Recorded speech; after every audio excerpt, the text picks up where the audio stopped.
은혜로운 찬양 감사합니다. 자, 우리 영상을 통해서 우리 각자의 처소에서 예배 드리는 우리 영동구 중앙의 성도 여러분, 주님의 이름으로 환영하고 축복합니다.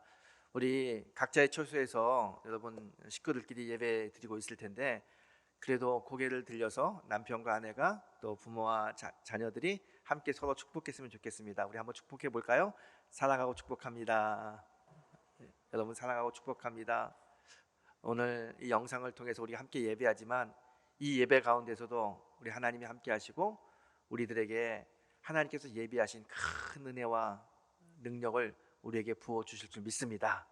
이 믿음을 가지고 우리 함께 신령과 진정으로 예배하는 예배자가 되기를 주의 이름으로 부탁을 드리겠습니다. 옛날 중국 중세 시대에 있었던 이야기입니다. 중국이 아니라 죄송합니다. 영국 중세 시대 때 있었던 이야기입니다. 중세 시대에 참 부모님을 일찍 여인 두 형제가 있었습니다. 부모를 잃고 살다 보니까 너무 어려운 거예요. 그래서 그냥 끼니를 때우지 못할 정도로 배고픔에 늘 허덕이고 있었습니다. 어느 날 너무 배가 고파가지고 형이 동생에게, 야, 이러다 안 되겠다. 우리 저 마을 입구에 양치는 농장이 있는데 거기 가서 조그만 새끼양 하나 훔쳐다가 우리 잡아먹고 좀 살자. 그리고 둘이 가가지고 양을 훔쳤어요. 그리고 양을 잡아먹었습니다. 그런데 그게 그만 양 주인에게 발각이 돼가지고 이 두 형제가 마을 앞으로 끌려왔습니다. 이 양 주인은 이 어린 아이들이 벌써 도둑질하고 이렇게 우리 마을에 피해를 끼쳤으니 가만히 두면 안 된다고 막 언성을 높입니다.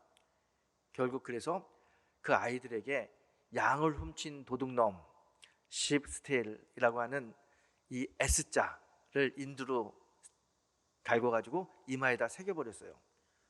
그리고 다시는 이런 도둑질하는 사람들이 우리 마을에 있어서는 안 된다. 그렇게 벌을 내렸습니다. 이 어린 두 사람에게는 정말 끔찍한 형벌이죠. 형은 이마에 새긴 이 S자 때문에 창피해서 어디 다닐 수가 없는 거예요. 그래서 도저히 다닐 수 없어서 나는 이 마을을 떠나겠다. 그리고 다른 마을로 갔습니다. 다른 마을에서 가서 사는데 사람들이 자꾸 이마에 S자가 있으니까 무슨 뜻이냐고 물어봐요. 그리고 막 알아보기도 하고, 그러다가 양을 훔친 도둑놈이래, 양을 훔친 도둑놈이래, 그렇게 이야기하는 거예요. 그 마을에서 또 왕따를 당하고 사람들과 살 수 없습니다. 다른 마을로 떠나고 그 다른 마을에서도 똑같은 그런 일이 생기고 결국 이 형은 여러 마을을 전전하다가 제대로 살지 못하고 결국 비참하게 인생을 마감하고 맙니다. 그런데 동생은 그 마을에 남았어요. 내가 잘못했다. 하지만 이 잘못한 것을 내가 열심히 살면서 사람들에게 뉘우치는 모습을 보여야겠다. 그리고 정말 열심히 살았습니다. 마을을 위해서 열심히 삽니다. 마을에 어려운 일이 생기면 나가가지고 솔선수범하고 사람들을 돕고 그렇게 열심히 사는 거예요. 그러다 보니까 사람들이 점점 이 동생을 좋아하게 됩니다. 시간이 지나면서 이 동생이 양을 훔쳤다는 사실도 다 잊어버리고 그냥 마을에서 잘 사는 거예요. 그래도 동생은 더 열심히 마을을 위해서 성실하게 삽니다. 세월이 많이 흘러서 동생이 노인이 되었습니다. 어느 날 이 동네에 사는 한 꼬마가 자기 아버지에게 물어봐요. 아버지, 저 할아버지 이마에 왜 S자가 있어요? 저게 무슨 뜻이에요? 물어봤을 때 그 아버지가 이렇게 이야기해요. 저분은 우리 마을에 정말 성자 같은 분이야. 너무 진실하고 착하고 많은 사람을 도와서 하나님께서 성자라는 세인트, 그 세인트의 S자를 이마에 새겨주신 것 같아. 그렇게 이야기했다고 합니다. 여러분, 이 예화를 들으면서 어떤 생각을 하십니까? 사람이요, 처음부터 잘 살고 잘 나가는 사람은 그렇게 많지 않습니다. 신앙인도 마찬가지죠. 어려움도 당하고 고난도 당하고 힘든 일도 당합니다. 때로는 내 의지와는 상관없이 죄를 지을 때도 있고요. 그런데 중요한 것은 고난을 당하고 어려움을 당하는 게 중요한 것이 아니라 이 고난과 어려움을 어떻게 잘 이겨내고 승리하는 삶을 사느냐, 이게 중요하죠. 여러분, 모든 사람들이 다 어려운 일을 당하게 됩니다. 또 사람들이 의지가 약하기 때문에 죄를 짓기도 해요. 하지만 그게 중요한 것이 아니라 그 이후에 어떤 삶을 살면서 우리가 하나님께 영광을 돌리고 우리의 삶을 값지고 보람되게 만들 것이냐, 이게 참 중요하다는 것입니다. 오늘 요나서는 그 답을 우리에게 주고 있습니다. 여러분, 요나를 보십시오. 요나도 하나님께 부르심을 받았을 때 그는 하나님의 말씀을 어긴 사람입니다. 니느웨로 가라고 하는 하나님의 명령이 분명히 임했음에도 불구하고 그는 그 명령을 무시하고 다시스로 도망가 버렸어요. 결국 그것 때문에 바다에 던져지고 물고기 뱃속에 들어갑니다. 하나님 입장에서 보게 되면 참 배은망덕하죠. 어떻게 하나님의 명령을 이렇게 어기고 자기 멋대로 도망갈 수 있었겠습니까? 참 안타까운 요나의 모습입니다. 하지만 요나가 그 물고기 뱃속에서 엄청난 고난을 당했지만 그 고난 속에서 좌절하지 않았습니다. 요나가 했던 일은 고난 속에서 하나님을 만난 겁니다. 기도하고 부르짖고 하나님을 만나고 다시 한번 하나님의 은혜를 생각했습니다. 그랬을 때 하나님은 요나에게 이제 니느웨로 가게 하고 다시 한번 요나에게 사명을 주십니다. 오늘 요나에게 다시 주시는 이 사명의 내용이 오늘 본문의 말씀입니다. 3장 1절을 보게 되면 이 본문이 이렇게 이야기합니다. 여호와의 말씀이 두 번째로 요나에게 임하니라. 저는 요나서가 읽을 때마다 다 은혜가 되지만 특별히 3장 오늘 이 1절의 말씀이 참 은혜가 됩니다. 여호와의 말씀이 두 번째로 요나에게 임하니라. 하나님의 말씀이 요나에게 다시 임한 겁니다. 요나는 하나님의 말씀을 어기고 도망갔던 사람이지만 그가 물고기 뱃속에서 다시 회개하고 하나님 얼굴을 쳐다봤을 때 하나님께서 그 모든 것을 다 용서해 주시고 하나님께서 또 다른 사명, 다시 그 사명을 요나에게 주셨어요. 여러분, 하나님은요, 우리가 실수하고 범죄하고 우리가 어려움을 당해서 하나님을 잠시 떠나고 하나님의 말씀을 어겼다 하더라도 다시 우리가 마음을 돌이키고 돌아오잖아요. 그럼 두 번이 아니라 세 번, 네 번, 아니 10번, 100번도 우리에게 사명을 주시고 우리를 하나님의 뜻으로 인도하시는 분이 우리 하나님이십니다. 여러분, 저는 오늘 이 본문을 통해서 하나님의 마음, 하나님의 뜻을 좀 잘 알았으면 좋겠습니다. 특별히 이 코로나19가 다시 막 확산되면서 참 어려운 시간을 우리가 보내고 있습니다. 거의 한 2년을 우리가 이렇게 어려운 시간을 보내고 있는데 이 어려울 때일수록 성도는 하나님의 뜻이 어디 있는지를 좀 살펴봐야 됩니다. 못 살겠다고 힘들다고 그냥 내 환경을 탓하는 것이 아니라 이럴 때일수록 고개를 들어서 하나님을 바라보고 하나님의 뜻이 어디 있나, 하나님의 뜻을 구해야 됩니다. 하나님의 뜻을 구할 때 우리에게 살 길이 열립니다. 오늘 이 아침 요나서를 통해서 하나님의 뜻을 구하는 그런 성도가 되시기를 다시 한번 주의 이름으로 축원합니다. 오늘 3절을 보게 되면요, 요나가 니느웨에 도착했습니다. 그리고 니느웨에 가서 하나님께서 말씀하신 명령을 이제 준행합니다. 니느웨는 아수르의 큰 도시입니다. 큰 성읍이죠. 오늘 성경에 보게 되면 이쪽 끝에서 저쪽 끝까지 사흘 길을 걸어가야 될 정도로 도시가 큰 도시입니다. 이곳에 12만 명이 살았습니다. 고대 도시에서 12만 명이 산다는 이야기는요, 엄청나게 큰 도시라는 거예요. 이 엄청나게 큰 도시, 이 니느웨, 이 니느웨가 어디냐면요, 지금의 이라크 땅입니다. 이라크의 티그리스강 북쪽에 위치한 그곳이 바로 니느웨 성이 있던 곳입니다. 자, 이렇게 큰 고대 도시, 많은 사람들이 살고 있는데 이 도시의 사람들은 죄악이 관연했다. 오늘 성경이 이렇게 이야기합니다. 죄 속에서 살던 사람들이에요. 이 죄 속에서 살던 사람들에게 요나가 이제 길을 걸어가면서 외칩니다. 40일 후면 이 성은 망합니다. 40일 후면 이 성은 망합니다. 여러분, 하나님께 돌아오십시오. 40일 후면 이 성은 망합니다. 요나가요, 골목골목 사흘길 다니면서 곳곳에서 이렇게 외칩니다. 다른 특별한 거 이야기한 게 아니에요. 40일 후면 이 니느웨 성은 망합니다. 요나는 그렇게 유명한 사람이 아닙니다. 더군다나 아수르 사람도 아니고 아수르 사람들이 우습게 보는 유대인이었어요. 그 유대 선지자가 와가지고 40일 후면 니느웨가 망합니다, 이렇게 하나님의 말씀을 딱 전파했을 때 이들에게 어떤 반응이 일어납니까? 이 요나를 무시하고 야, 쓸데없는 소리 하지 마, 이렇게 했나요? 아니죠.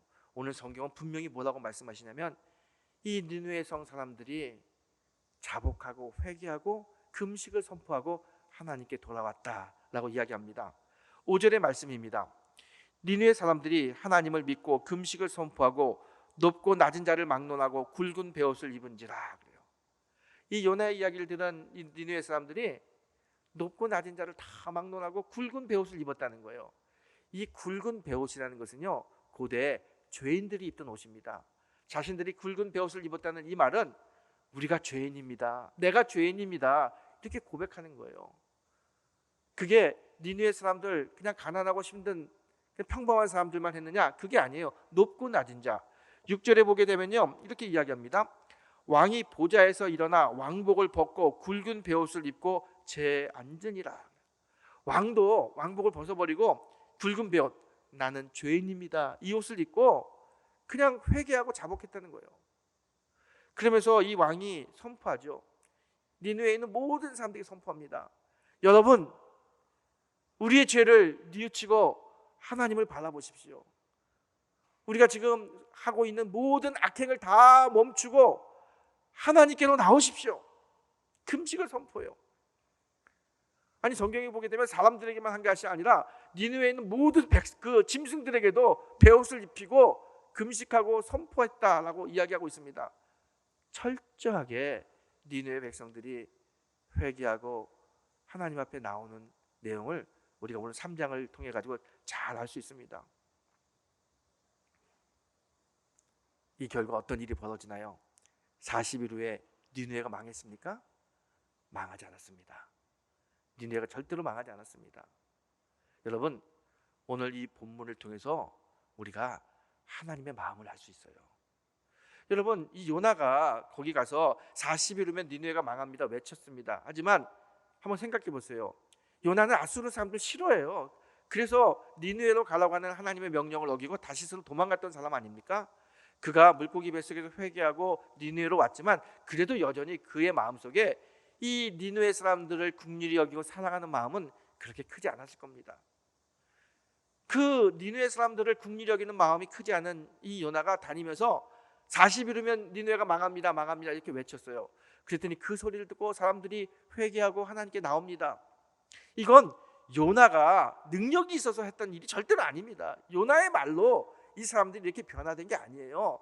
이렇게 변화되고 회개하고 하나님께 나올 수 있었던 것은 뭐냐면 이들에게 하나님의 은혜가 임했기 때문에 그래요. 이 하나님의 은혜가 바로 하나님의 뜻이죠. 하나님은 니느웨 백성들이 절대로 망하는 걸 원치 않습니다.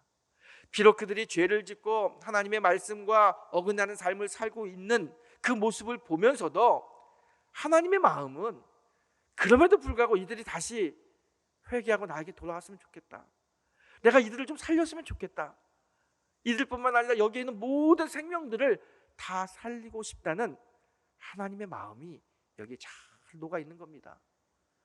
여러분, 그래요. 하나님의 마음을 우리 아셔야 됩니다. 하나님의 마음은요, 이 땅에 사는 생명이 고난당하고 아파하고 좌절하는 걸 절대로 원치 않습니다. 코로나19라고 하는 이 어려움이 이 지구상에 막 번지고 있습니다. 하나님의 뜻인가요? 전 절대로 그렇게 생각하지 않습니다. 하나님은 이 코로나19 때문에 온 지구가 다 멸망하고 아파하고 힘들어하는 고난 속에 있는 거 원치 않으십니다. 비록 우리들이 하나님 보시기에 죄를 짓고 세계가 지금 창조 질서를 어기고 정말 인간이 교만함이 끝이 없는 삶을 살고 있었습니다. 그럼에도 불구하고 하나님은 우리들이 다시 하나님 앞에 회개하고 나오기를 원하십니다. 그래서 이 코로나19라고 하는 이 전 세계의 재앙을 하나님께서 허락하셨다. 저는 그렇게 믿습니다. 여러분, 요나도 보세요. 이 개인적으로 보게 되면 요나 하나님 말씀을 어긴 배은망덕한 사람입니다.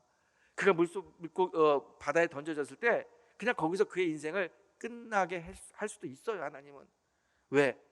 하나님의 말을 그렇게 철저하게 무시한 사람 아닙니까? 하나님 그렇게 하지 않으셨어요. 요나를 물고기 뱃속에 집어넣으시고 요나로 하여금 다시 자기 자신을 돌아보게 하고 그 과정 속에서 하나님 만나게 하고 회개하게 하고 그리고 다시 그에게 또 다른 사명, 다시 하나님이 사명을 주시잖아요.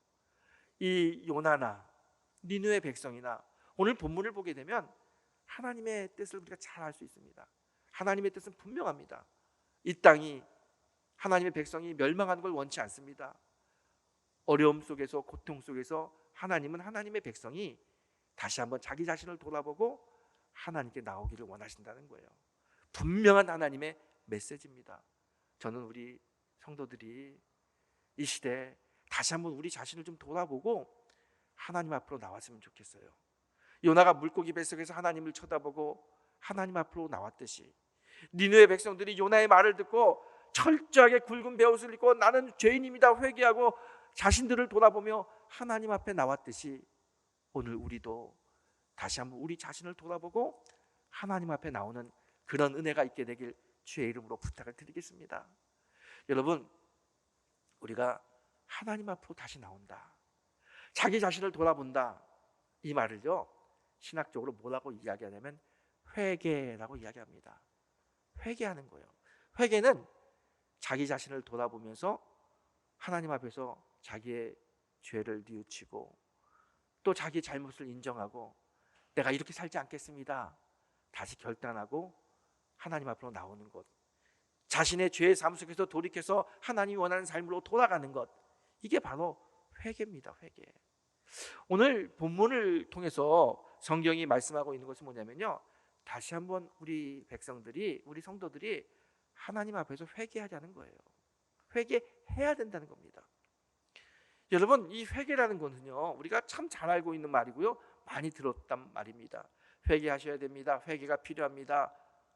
하나님 회개하는 사람을 사용하십니다. 얼마나 많이 들었습니까? 근데 회개를 설명하라고 하게 되면요 회개를 잘 설명하기 어렵습니다. 여러분, 우리 회개하게 되면 지은 죄를 뉘우치는 것, 이렇게 생각합니다. 그런데 회개는 지은 죄를 뉘우치는 것만이 회개가 아닙니다. 그거는 반쪽짜리예요.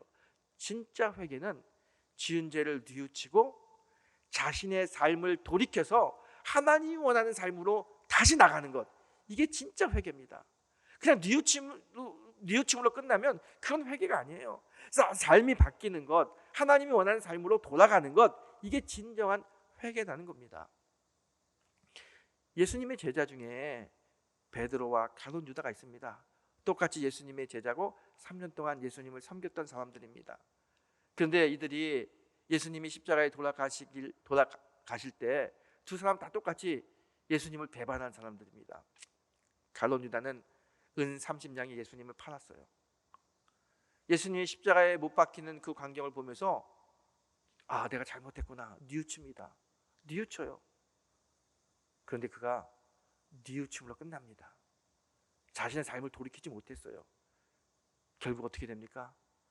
그는 자기 스스로 목숨을 끊고 생을 마감합니다. 비참하게 생명이 끝났죠. 그런데 여러분, 베드로를 보세요. 베드로는 예수님이 십자가에 못 박히실 때 사람들 앞에서 예수님을 모른다고 부인했습니다. 뿐만 아니라 예수님을 저주까지 했어요. 그러던 그에게 예수님을 모른다고 예수님을 저주하는 그 순간에 새벽닭이 울 때 베드로는 그 닭 울음 소리를 듣고 예수님의 말씀을 생각하죠. 네가 새벽닭 울기 전에 3번이나 나를 부인하리라. 이 말씀이 생각나니까 얼마나 자기 자신이 미안한지 몰라요. 그 말씀 때문에 자기 자신의 이 행동을 뉘우칩니다. 밖에 나가서 통곡하죠. 뉘우치죠. 그리고 그가 디베라 바닷가에 돌아갔을 때 부활하신 주님을 만납니다. 그리고 주님이 내 양을 먹이라는 이 말에, 내 주님, 제가 부족하지만 다시는 주님의 마음을 아프게 하지 않고 제가 주님께서 맡기신 이 사명을 잘 감당하겠습니다. 그동안의 삶의 그 모든 걸 뉘우치고 새롭게 돌아서 주님이 원하는 삶으로, 처음에 주님이 베드로를 부를 때 내가 너로 하여금 사람 낚는 어부가 되게 하리라, 이 말처럼 그는 사람 낚는 어부로, 전도하는 사람으로, 선교하는 사람으로 다시 나갑니다. 그리고 정말 멋있게 주님의 제자로 살다가 인생을 마감하게 됐죠. 여러분, 이 베드로와 가룟 유다 똑같이 주님의 제자고 똑같이 주님을 배신했던 사람들이지만 그들의 인생의 끝은 완전히 다릅니다. 왜요? 둘 다 똑같이 뉘우쳤지만 한 사람은 결단하지 못했고 한 사람은 결단하고 하나님께 돌아왔기 때문입니다. 회개는 뭐냐? 나의 고난 속에서 나 자신을 돌아보면서 내 죄를 뉘우칠 뿐만 아니라 돌아서서 하나님이 원하는 삶으로 가는 거예요. 그게 진정한 회개입니다. 구약 시대도요, 이스라엘의 왕, 유명한 왕이 있죠. 사울 왕과 다윗 왕. 이 두 사람 다 하나님이 너무나 처음에는 사랑했던 사람들입니다. 사울이 왕이 됐을 때 그 준수가 너무나 용모가 준수했고 하나님의 마음에 들었다고 성경이 이야기합니다. 근데 그가 살면서 하나님의 마음을 아프게 하고 죄를 짓게 됐죠. 당시 유명한 선지자 사무엘이 사울 왕에게 옵니다. 그리고 그를 책망하죠. 하나님 앞에서 지은 죄를 책망합니다. 사울이 그 얘기를 듣고 마음에 찔렸어요. 근데 그가 그냥 그뿐이에요. 그의 삶을 돌이키지 못하고 계속해서 그렇게 갑니다. 결국 그는 비참하게 생명을 마감합니다. 그런데 여러분, 다윗을 보세요. 다윗이 하나님 앞에서 죄를 집니다. 간음하죠, 살인하죠, 도둑질하죠, 돌로 쳐 죽을 만한 그런 죄를 저질러요. 그런데 그때 저 시골에 소리 없는 선지자 나단이 옵니다. 나단과 사무엘을 비교하게 되면요, 정말 그 차이는 어마어마한 차이입니다. 사무엘은 당대 가장 유명한 선지자였고 나단은 아는 사람이 별로 없는 그런 선지자입니다. 그런 시골의 선지자가 와가지고 다윗 왕에게 이야기합니다. 왕이여, 당신 잘못했습니다. 그 말을 들었을 때 다윗은 철저하게 눈물을 흘려 회개하고 돌아서죠. 하나님 앞에 회개하고 돌아섭니다. 내가 다시는 이런 삶을 살지 않겠습니다. 돌아서고 하나님 바라봅니다. 그래서 다윗은 이스라엘의 위대한 왕이 된 겁니다. 여러분, 우리가 고난을 당할 수 있습니다. 이 고난이 하나님이 주시는 것이든지 아니면 그렇지 않든지 그건 중요하지 않습니다. 성도는 내가 고난을 당할 때 내 자신을 돌아볼 수 있어야 됩니다. 내 자신을 돌아보는 거예요. 내 삶을 좀 돌아봅니다. 그리고 내가 정말 내 삶을 보면서 뉘우칠 게 있다면 뉘우치고, 뿐만 아니라 내가 다시 돌아서 결단하고 하나님께로 나와야겠다고 결단할 필요가 있으면 결단하고 나오는 겁니다. 그렇게 됐을 때 우리의 삶 속에 하나님의 뜻이 임하고 하나님의 회복이 임하는 거예요. 뉘우친 것만으로 부족합니다. 결단하고 돌아서서 하나님께 와야 됩니다. 하나님의 길로 우리의 믿음의 발을 내어 디뎌야 됩니다. 그게 오늘 주님이 원하는 우리들의 삶의 모습이죠. 근데 여러분 삶을 되돌아봤을 때 정말 중요한 게 하나 있어요. 그것은 뭐냐면 남을 탓하지 마세요. 이렇게 된 이유가, 어려운 이유가, 환경이 다 너 때문이다, 환경 때문이다, 이렇게 남을 탓하면 결코 하나님의 인도하심을 받지 못합니다. 그리고 우리가 우리의 삶을 되돌아서 하나님이 원하는 쪽으로 갈 수 없습니다. 여러분, 에덴 동산에 있었던 사건을 한번 생각해 보세요.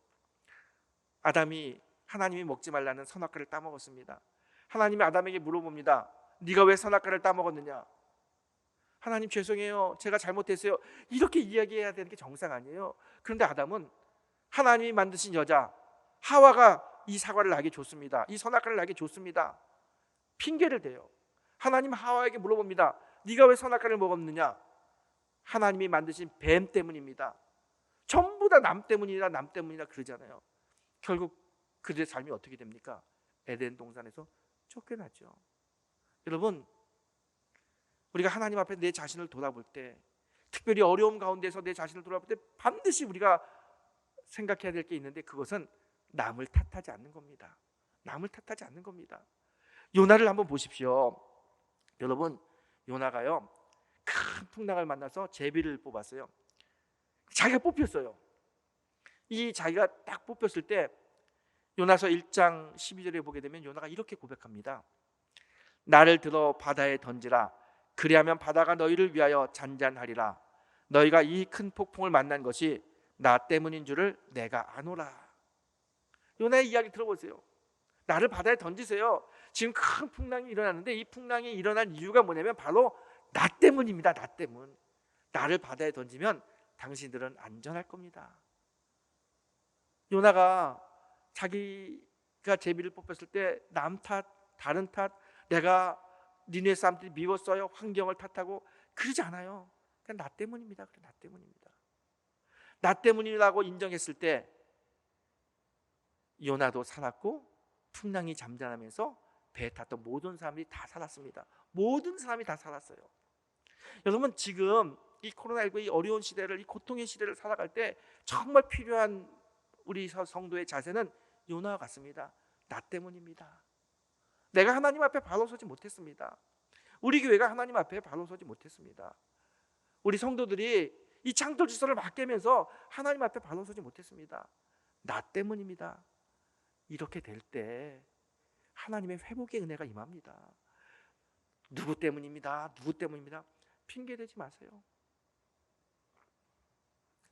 저는 최근에 이런 경험이 있어요. 우리 얼마 전에 장례가 났잖아요. 이 4단계니까 가족 외에는 못 들어갑니다. 반일을 하는데 그 평생 신앙생활 한 분이 하늘나라 가는데 담임자가 가서 기도하는 거 당연한 거 아닙니까? 제가 가서 내가 목사다, 우리 성도가 한평생 하나님과 함께 신앙생활 했는데 내가 마지막 가는 길 내가 기도하고 보내야겠다. 안 된다는 거예요. 못 들어간다는 거예요. 절대로 안 된다는 거예요. 기도하면 안 됩니다. 뭔가 얼마나 강하게 안 된다고 그러는지 깜짝 놀랐어요. 그때 제가 생각한 게 있어요. 정부에서 방역 지침이 그렇게 내려가니까 그 사람들이 그렇게 얘기할 수 있다고 생각할 수 있어요. 그런데 그 현장에 있는 그 사람들의 이 말 속에 안 됩니다. 절대로 못 들어갑니다. 목사님 못 들어갑니다. 기도할 수 없습니다. 이 말 속에 그분이 그냥 신앙이라고 생각도 안 되고 일반 세상 사람인데 그냥 기독교에 대해서, 우리 신앙인에 대해서 굉장히 반감을 가지고 있구나. 그 반감이 있으니까 이 기회에 안 됩니다. 강하게 막는구나. 그렇게 생각이 돼요. 그러면서 제 스스로가 돌아봅니다.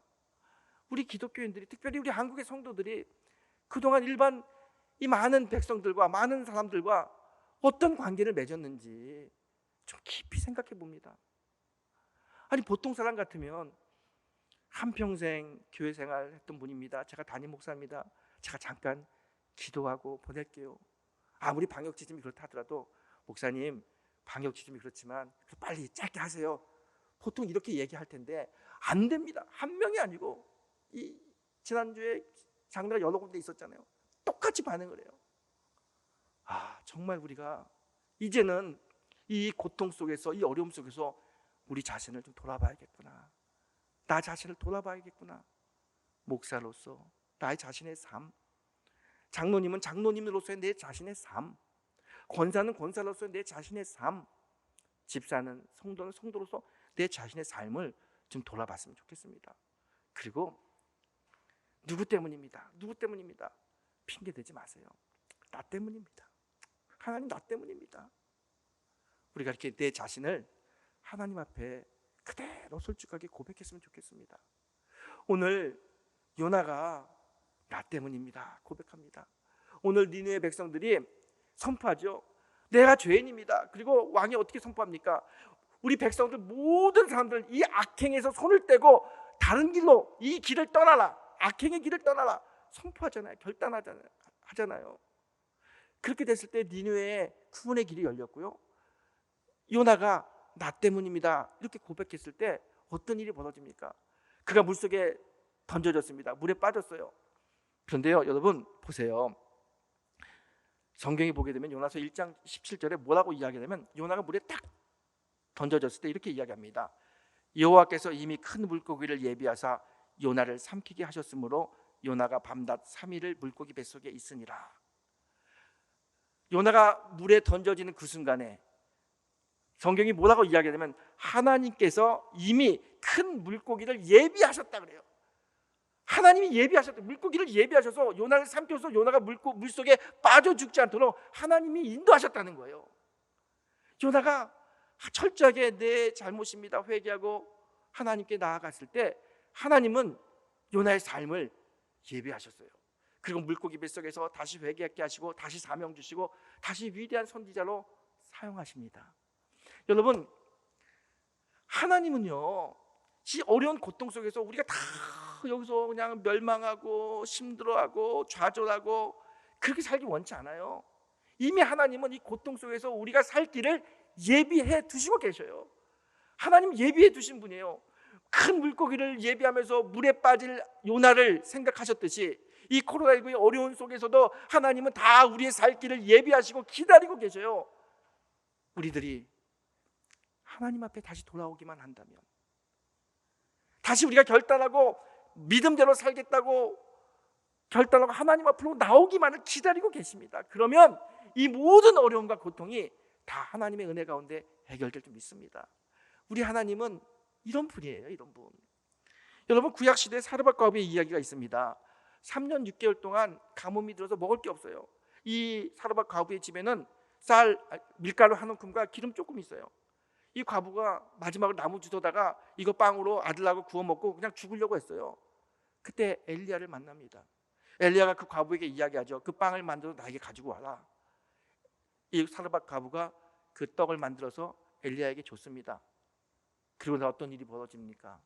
그 사르밧 과부의 집에 그 통에 밀가루가 마르지 않았고 그 그릇에 기름이 마르지 않았습니다. 3년 6개월의 가뭄, 고통입니다. 어려움이죠. 이제 먹을 게 없어요. 더 이상 살 방법이 없습니다.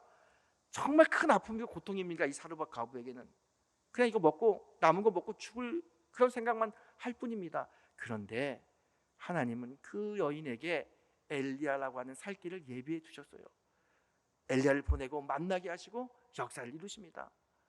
사르밧 과부의 삶 속에 엘리야는 하나님이 예비하신 축복의 도구인 거예요. 여러분, 지금도 하나님은 이렇게 역사하십니다. 우리가 아무리 힘든 이 고통의 순간을 간다고 하더라도 하나님은 이미 다 살 길을 예비하시고 기다리고 계셔요. 마치 요나가 물에 빠졌을 때 물고기가 요나를 삼킨 것처럼 오늘 우리의 삶 속에서 우리를 예비하시고 인도하시기 위해서 기다리고 인내하고 계신 분이 하나님이에요. 어떻게 이 하나님의 인내를 우리가 맛볼 수 있습니까? 방법은 하나입니다. 우리 자신을 철저하게 되돌아보고 하나님 앞에 나가는 겁니다. 환경을 탓할 필요도 없어요. 남을 탓할 필요도 없어요. 다 내 잘못입니다. 다 우리 잘못입니다. 그리고 하나님, 다시 한번 하나님의 방법대로 하나님의 삶으로 내가 이 믿음의 발길을 내어 딛겠습니다. 고백하며 가는 겁니다. 그러면 하나님의 예비하신 은혜가 우리의 삶 속에 충만히 임할 줄 믿습니다. 여러분, 이 어려운 시대 여러 가지로 힘드시죠? 경제적으로도 힘들고 마음도 힘들고 또 나가지 못하니까 관계도 많이 깨지고 힘듭니다. 이럴 때 다시 한번 요나서를 읽으면서 우리의 모습을 되돌아봤으면 좋겠습니다. 지금 이 시대는 한탄하고 걱정하고 원망할 때가 아니라 나 자신을 철저하게 되돌아볼 때입니다. 그리고 하나님께 나오는 겁니다. 하나님께 나올 때 살 길이 있습니다. 하나님께 나올 때 하나님의 예비하심이 있습니다. 오늘 이 고통의 순간이 하나님을 만나는 축복의 도구가 되시기를 주님의 이름으로 축원합니다.